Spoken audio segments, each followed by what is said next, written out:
Bolehkah memohon kepada Allah untuk wafat di tanah suci? Simak penjelasan hukumnya. Makkah adalah tempat kelahiran Nabi Muhammad SAW dan lokasi Ka'bah yang menjadi kiblat utama umat Islam. Sementara Madinah adalah kota yang dipenuhi jejak perjuangan Rasulullah dan para sahabat dalam menegakkan Islam. Tak heran bila banyak umat Muslim yang merindukannya, bukan hanya untuk mengunjungi, tetapi juga untuk dapat menetap, bahkan menghembuskan nafas terakhir mereka di sana. Ada harapan akan kemuliaan akhir hayat dan kemudahan memperoleh rahmat Allah dengan berpulang di kota yang suci. Keinginan ini seringkali diwujudkan dalam bentuk doa yang tulus, dilantunkan dalam sujud panjang atau di sela-sela ibadah haji dan umrah. Sebagian, ada pula yang beranggapan bahwa meninggal di tanah suci bisa mendapatkan keutamaan mati syahid. Lantas, bagaimanakah hukumnya memohon doa kepada Allah agar diwafatkan di tanah suci? Apakah harapan untuk wafat di tempat mulia termasuk dalam bentuk tawakal? Hukum berdoa meninggal di tanah suci.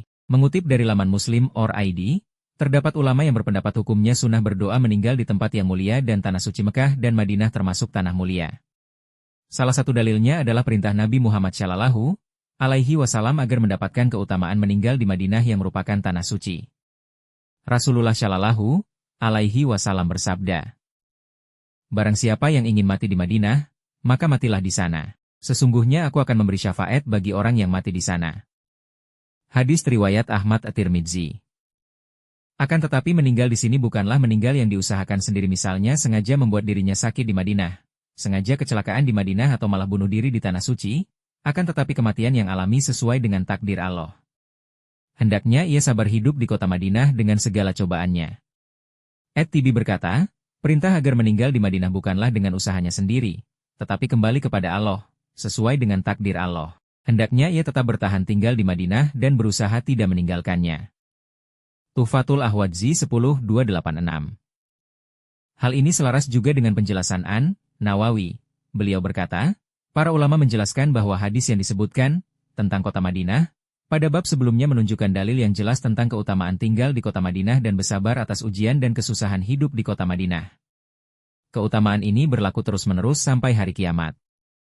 Syarah Syahih Muslim 9151. An-Nawawi juga menjelaskan disunahkannya berdoa agar diwafatkan di tanah suci. Beliau berkata, disunahkan meminta kematian di tanah yang mulia suci. Al-Majmu' 5106. Hikmah besar meninggal di tanah suci. Salah satu hikmah besar meninggal di tanah suci adalah banyak orang syalih yang akan mendoakannya dan berkahnya orang syalih di tanah suci tersebut, baik yang sudah meninggal maupun masih hidup.